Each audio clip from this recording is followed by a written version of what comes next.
Welcome aboard. Thanks for joining me for weekly Sunday market updates. My name is Jeff Pine, and I'm one of the senior traders at Actions to Wealth who bring you this broadcast each and every Sunday. I'm going to attempt to unravel what happened late last week, I suppose, and then dive into what I expect the week ahead to look like as we go into a new week of trading. Let's start this week with, let's go with what happened last week, I suppose, would be the best way to start. And we saw the US dollar come off. Two things, really. We saw the US dollar come off, and we saw the Japanese yen go up. That, of course, has been the conjecture for many, many moons. We've been waiting for that yen to turn around. And I don't think we've been waiting so much for the dollar to come off, but we've certainly been waiting for that yen to turn around. And that appeared, well, it was the case with the Bank of Japan intervening not once but twice from where I sit anyway. Maybe that's not the case, but certainly the intervention was there, and we saw the yen appreciate. The dollar had some bad news during the week with PMIs coming out negative and the Fed not so bullish. In fact, I'm no economist, or nor am I a fundamentalist, but it appeared to me as though the Fed statement was a little bit benign, if I can put it that way. And the market didn't like it. So, the market liked it in terms of the stock markets, but the currencies, the US dollar came off. And of course, later in the week, with the non-farm employment change, formerly known as NFP, the numbers there were pretty dire. And for that reason, we saw, and of course, the services PMI wasn't great on yesterday as well. So that's why we saw the dollar come off appreciably. The yen kind of timing there, I think, with the intervention, certainly they timed it with the Fed. I'm not so sure about the non-farm payroll. Anyway, those two things combined saw a bit of a change in the currencies over the latter part of the week. So let's have a look at those. The dollar index, as you can see, came off its highs, and I've now formed a new trend line with these highs here. And this is a classic slingshot setup, I've got to say, although it's only the second test of that trade line, or trend line, if you like, on a weekly chart. It does look to me as though this is ready to keep going. We are at a resistance level, both from a trend line and a horizontal point of view. Not sure how strong that level is, and if the dollar can burst through it. With no real dollar news coming out this week, it's likely that the sellers that gained a little bit of momentum through those news events last week may well continue to sell the dollar off. That may well be the case, but if I look across here, I can see a pretty strong resistance, support, resistance, resistance, support level. And you can see that price didn't want to go below that, or didn't want to stay below that level with the dollar late into the week. So it has come off its low, but certainly it came off its high. There's no question about that. Tricky, I've got to say, but my contention would be, if the sellers don't continue to sell the dollar, then they'll probably have a crack at this high, and it's a perfect breakout area for a slingshot trader in particular. The euro, you'd expect to be the upside down version of that, and it is. Has bounced off the support level, which is new. I've got to say, we've now got a new low here, and that joins that one. Therefore, I've got a trend line. Not convinced, again, like the dollar at a support level, then the euro is at a resistance level, where it's been former support, former resistance, former resistance here, and former resistance here, and a little bit of support there as well. So it's a little bit tricky trying to say, okay, the dollar's going to be strong, euro is going to be weak, based on that support and resistance area. But where do you go? I'm not convinced either way, I've got to say. The Aussie, we've been waiting and waiting and waiting for the Aussie to appreciate off the back of this double or tweezer top bottom, if you like. at a support level, that being the trend line. We did get a higher low, and that has pushed the Aussie a little bit higher. Unconvincingly last week, I suppose, but you could argue that it came off its low more than it came off its high, and that's why we've got a bullish bar. You could also argue that we're probably, or not probably, you could also argue that we're through that major support or resistance area. I'll point that out just a little bit clearer. That may well be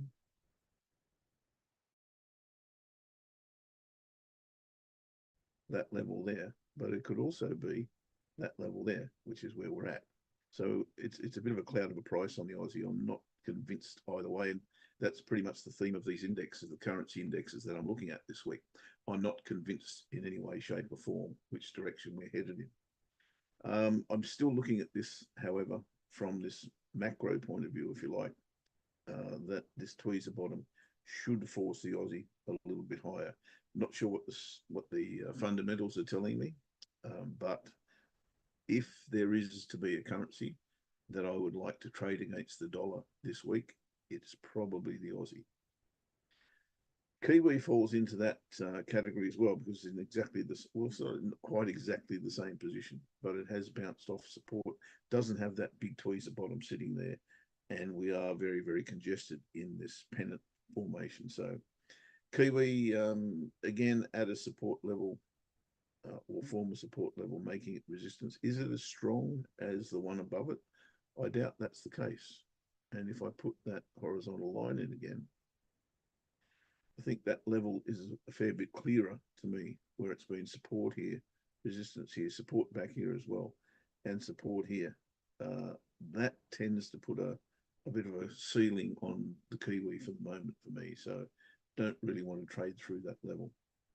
The yen, of course, we saw a big rally in the yen last week due to the intervention and numbers going the opposite way. But you can see exactly where we finish on the yen. It's at that double bottom, which of course you would expect is offering resistance to the yen. Therefore, without another intervention, I'm suspecting that there may well be a little bit of a pullback here on the yen pairs. And that's kind of where I'm at. That's the cool, Gary, cool. Just got a message. That's the thesis I'm going with. So I'm going with a weaker yen, at least to start the week. I'm looking for a pullback as we've hit that resistance level, which of course was formed very, very strong support. If we were to get above that and then retest it, of course, things change for the yen. And that long term bearishness that the yen or sell off that the yen has experienced over many moons may well turn around. I'm not yet convinced that that is going to be the case. And at this former support, now resistance level, I'm willing to look for a setup to trade against the yen. And I'll point that out a little bit later.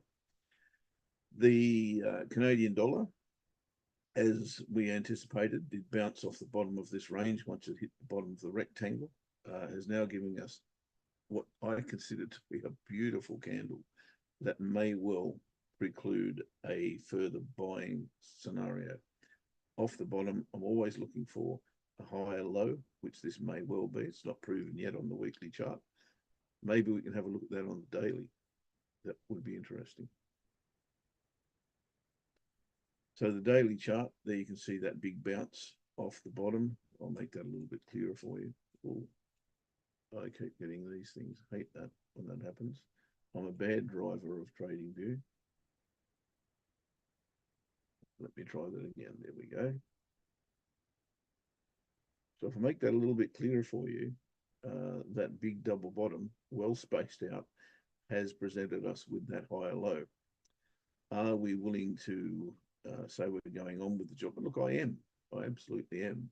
And on the weekly chart, you can see that that is not yet formed, that candle there, but it may well lead to higher prices, in my humble opinion. I don't want to just jump in and say trade that in the morning, because anything can happen. We can get gaps up, gaps down, and I don't want to play around with those. But I think any pullback here would get me very, very interested in trading the Canadian dollar long against not sure what yet.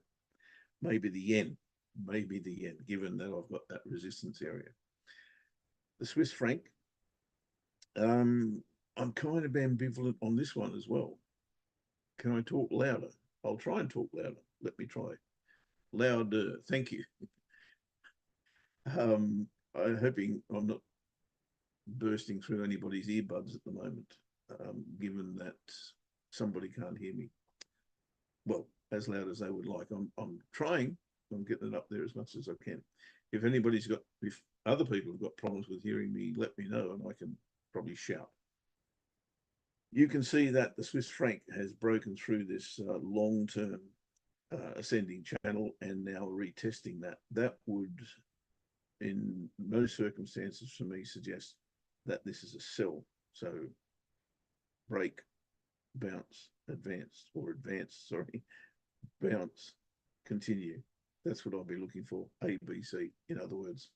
So am I convinced that that's the case? Well, I think we've probably gone through this horizontal level. So I'm not really convinced that that's the case. But if there's a gun put to my head, what I'm going to say is I'm thinking perhaps a little bit more downside on the Swissy. The Great Britain pound has bounced off this now new support level, which is a very, very condensed, if you like, rising wedge, suggesting downside ultimately.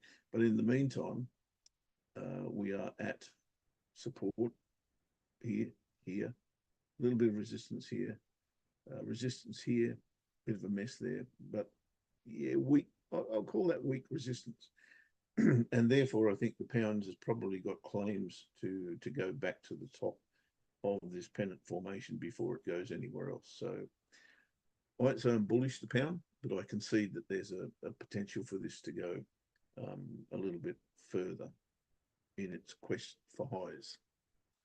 So they're the currency indexes. Let's go to the charts now and have a look at what I would normally look at this time of the week, or this time of on a Sunday as it is, which is this time of the week. And we're looking at Aussie yen. What I'm looking for here are reversal bars. And I think you'll find on the yen pairs that they are there in spades without question. Aussie yen is no different to that. The interesting part about Aussie yen, in my world, is it's come pretty much off its low, substantially off its low. And of course, it didn't take out the big buying bar the previous week. I think you'll find that's the case with most of them. But I'll come back to Aussie yen because I think there's a potential buy on here, given what I've just said about the yen and the propensity in my world for this to not reverse its momentum from last week, but certainly bounce, and profit taking may take place, etc., etc. So I'm expecting the yen will have a cool start to the week, if I can put it that way. The former high here, this high here, which precluded the retracement to the enormous buying against the yen that we saw, Aussie versus the yen, just took off amazingly. And then, of course, it came to a level where somebody had to say, that's enough, or enough's enough. And that's exactly what happened. But on Aussie yen, you can see that we have a game changer bar, on the daily game changer bar being a key reversal bar. I think if there's no gap tomorrow, that an entry above that bar, you might want to slip your stop loss down here somewhere. But I think the bar could produce a bit of a bounce on this pair. Where to? Great question, because we don't have a very, very strong resistance level.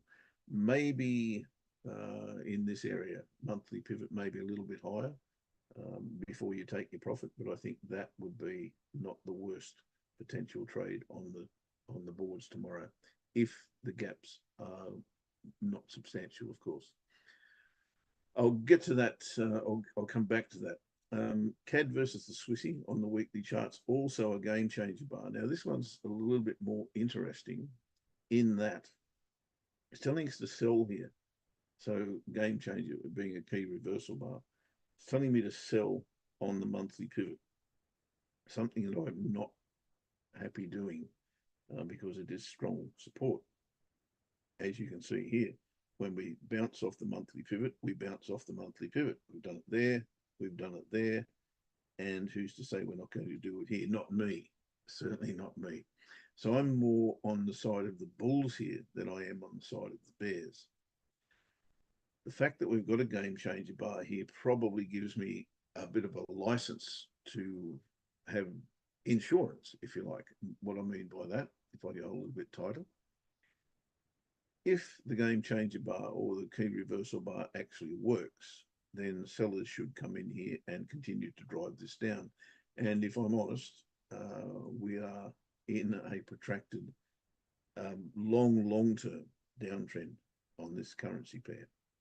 For that reason, the game changer bar should actually be taken at its face value. Me being me, however, has a contrarian view about that. And like I said, if the sellers don't continue here, I expect the buyers will come in. And if they do, then here's where the sellers are wrong, above last week's candle. So I would again contend that if there are no major gaps in the market tomorrow, a buy order above this bar here, again, you need to consider where you're going to put your stop loss. Stop loss below the bar or stop loss below the swing becomes a choice of the trader. I'm not going to predict anything here about gaps in the market, and that's why I don't trade on a Sunday. I want to see exactly what's happened. What I would say is if this does start to get a little bit of momentum to the upside, you may find a better entry than what I've given you above that bar. We shall see. Of course, we have CAD yen. The difference with CAD yen and Aussie yen, as I pointed out, is CAD yen's closed very, very near to its low, whereas the Aussie yen pulled off that low quite substantially. For that reason, and I don't really have anything on the daily chart that suggests to me that this is going to bounce or retrace off that big move on the yen, then I can't consider CAD yen at all. I can't trade it short. We've missed all that sell-off. Have to wait for a pullback, but I ain't going to trade it. Swiss yen, pretty much exactly the same. I suppose you could say it's come off its low and at a pretty good point, really, at that monthly pivot. Not quite as good as the Aussie, but it's there. It has credentials, in my humble opinion. You do have that daily reversal bar. So buying Swissy yen, I don't think is off the table either. If you go back to the currency pairs that I looked at before, the currency indexes, I think the Aussie's got a little bit more up its sleeve than the Swissy, but the Swissy is not dead and buried by any stretch of imagination. I'll go to the Euro yen, and Euro yen, as you can see, similar to CAD yen, didn't come off its low very, very much after that big sell-off during the week, so that doesn't qualify. That's Euro yen. I'll go through another couple of the yen pairs. Pound versus the yen, same thing, closed and very near its low, so very, very difficult for me to say I want to buy pound versus the yen. Though, again, that is my quest for the week, is to buy something against the yen. The Kiwi, of course, which is another Comdol, is a commodity currency, for those of you who are not familiar with that terminology. Did come off its low quite substantially. If I go to the daily chart on Kiwi versus the yen, the thing that concerns me, not about the potential for this to bounce, but the longer term view here, and I think I said this to my group last week, if this does close below this trend line and then retest it, I think there's a selling opportunity here on Kiwi versus the yen. It's the only one that I really want to jump into in terms of being a yen bear, yen bull, and therefore a Kiwi yen bear. I think an entry on the daily chart below this bar tomorrow, if, as I said before and say every week, if there is no big gap in the market, then I think that's absolutely tradable. Entry underneath Friday's bar. Again, your stop loss is a little bit variable depending on your risk profile. You could trade the bar itself by putting your stop loss above it. You could put your stop loss above that swing. You can put your stop loss above the monthly pivot. Many, many options there for you. But I think that's a distinct possibility as a sell if the yen buying is to continue. I think this one is probably the one I'd want to sell, Kiwi versus the yen. And finally, the yen pairs, dollar versus the yen, did come off the below a little bit, but not as much as it did on the Aussie and the Kiwi. So for those reasons, I think Aussie yen is a potential buy on the daily, but I think Kiwi yen is a potential sell if there's no big gaps in the market. The only other two pairs that are on my watch list this week are CAD versus the Swiss. I mentioned this earlier. And I'll just repeat that for those of you who didn't pick it up. This is really interesting, CAD versus the Swiss. We've been waiting for this for a long, long time to reverse. And finally, it looked like it broke above a substantial level, that being this low here. Probably got that a little bit low, actually. There's that level there. So this is the monthly chart I'm looking at in a downtrend for the longest time. And every time we tried to trade, or we, when I say we, I mean I tried to trade this long, I could only get a little bit out of it and then it would sell off again. A little bit out of it, sell off again. A little bit out of it, sell off again. Here we are this time. It looks very much to me like we've set up a clear false break scenario. False break meaning we've broken the horizontal level, we've consolidated below it, we've raised above it or broken back above it. And now with last month's bar, not even to mention last week's bar, we've retested that area, which is the breakout area.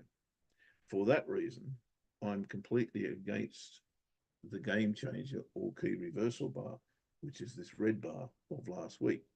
And I think an order long above it is far more slingshot-like or contrarian-like to me than is a sell below it.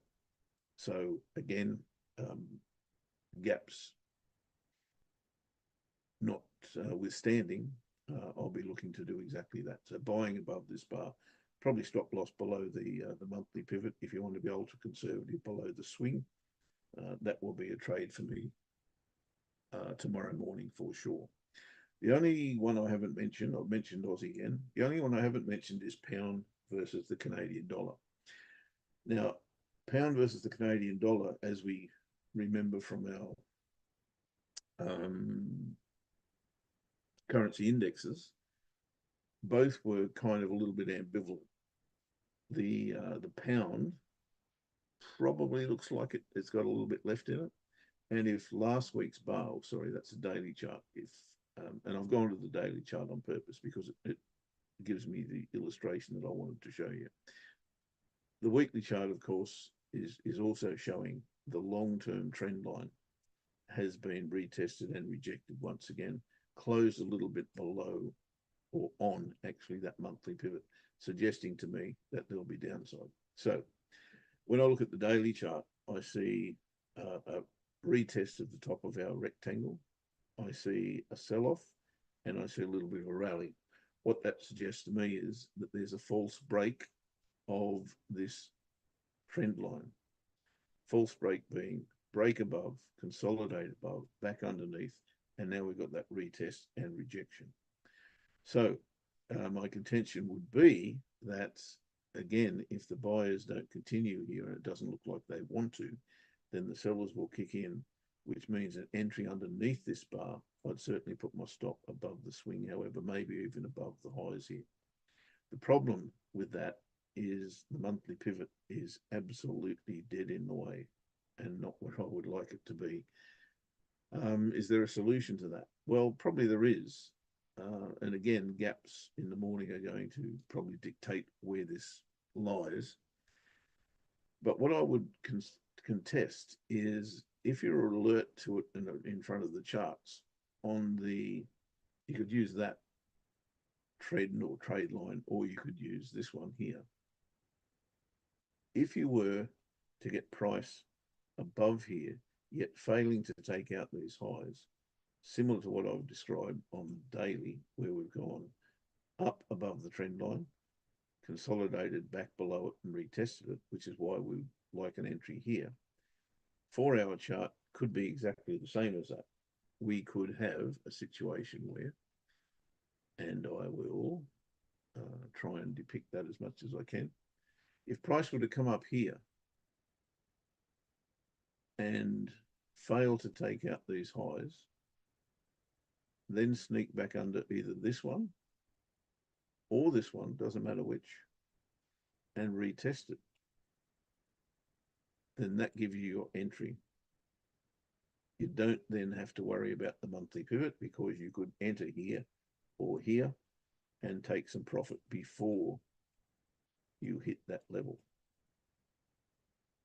therefore eliminating the risk of price going kabang and taking you out with a loss. So that would be exactly what I'll be looking at on pound versus the CAD. So let's summarize before I leave you and go back to the three that I'm looking for. First is Aussie yen. If I can actually get rid of this drawing, that would be good. There we go. First is Aussie yen. So Aussie yen, I'm looking to trade the daily game changer bar, not the weekly, but the daily. Game changer, for those of you, again, who aren't familiar with it, is simply a key reversal bar, where the low of this bar is lower than the low of the previous, and it's closed on or near its high. Now, don't be concerned about that pivot because that will change, that being the daily pivot. No gaps tomorrow, or even a little gap down would be good. Entry above that bar, stop loss below it, get some profit in the bank before you hit the monthly pivot, and probably looking to exit at the weekly pivot. So it won't be a super duper reward trade, but I think it's definitely on the cards. If you can pick it up on a 4-hour chart, even better, then your reward could be far, far greater. The second one is pound versus the CAD. And on pound versus the CAD, I'm looking to trade this false break. Much prefer to pick it up at a better level, of course. But I'm very, very much aware of that monthly pivot there as well. So pound CAD short underneath that bar. Okay, I'll have a look at gold, no problems. And that's my consensus, is to get this down to here, pound CAD at some stage. May take some time. And of course, the third one is CAD versus the Swissy, which we've been over a couple of times. Buying this, not selling it. Okay, let's have a look at gold, shall we? I'm a gold bear, have been for a couple of weeks. Let me get rid of some lines here because they're old. Am I still a gold bear is the question. Well, if I have a look at the big picture is telling me that gold has been on a tear, an absolute tear, right? This is the monthly chart. An absolute tear since, when was that? When did it start? February? March. In March, you got this massive breakout above the 2000 level. It then hit an imaginary resistance area because there ain't no resistance up here. Then it's come off a little bit, as you might expect, people taking profit, etc., etc. And on the daily chart, what do I need to see? Well, sorry, I'll go back to the weekly chart. What do I need to see to actually tell me that gold is doing one of two things? What do I need to see? First thing I need to see is confirmation that price is going longer. How do I get that? Well, I get that by retracement back to a previous breakout level. That's for me. I mean, this is my analysis. This is the way I work. That could well be there. May well be a little bit lower. It may well be the monthly pivot. Any of those in combination would be fine.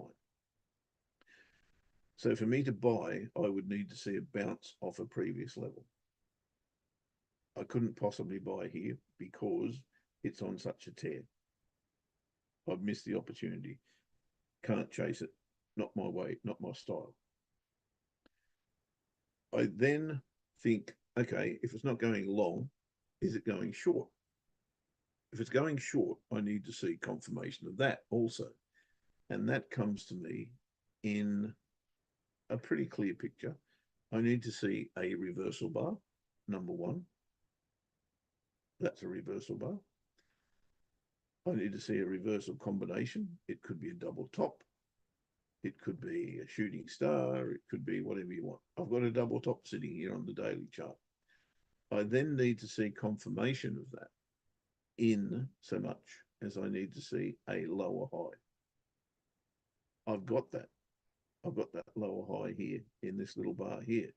Had you been alert to that, that was an excellent entry.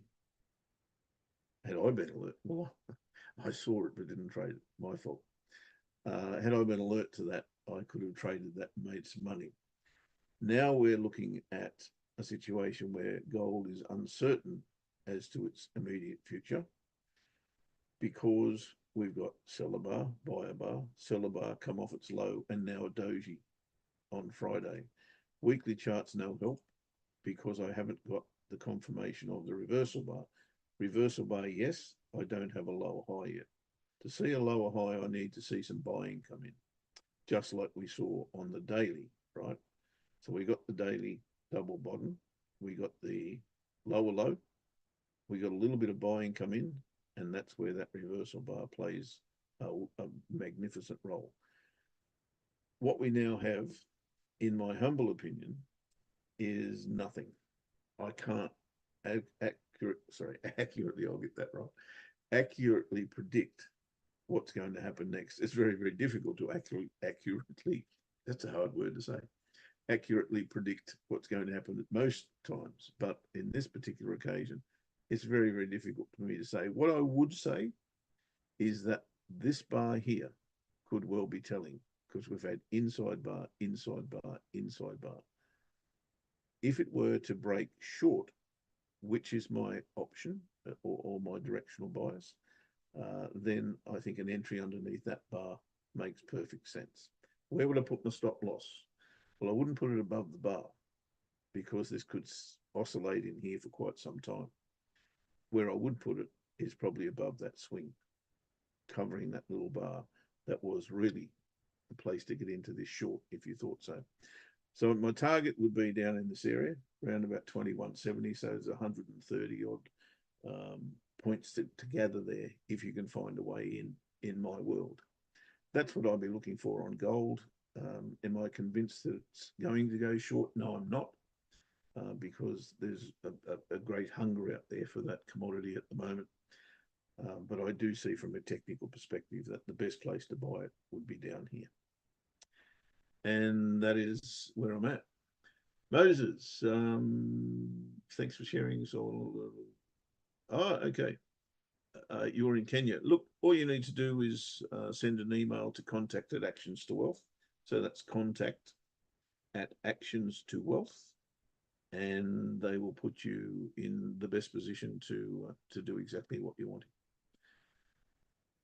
And you're most welcome. I hope that helps. I'm unconvinced of where we're going right now, but I am of the opinion that this is best traded short at the moment and down to that level. Let's see how that works out. And I hope it sets up for me actually during the week. That would be good. Folks, that's it for this Sunday market update. Thank you very much for your attendance. It'll be all on again next week at the very same time. I hope you have a great week ahead and you can get some cash in the bank based on what my analysis may have suggested. Have a great week, everyone. Thanks very much to Sam for looking after me. We'll see you next time. Bye-bye for now.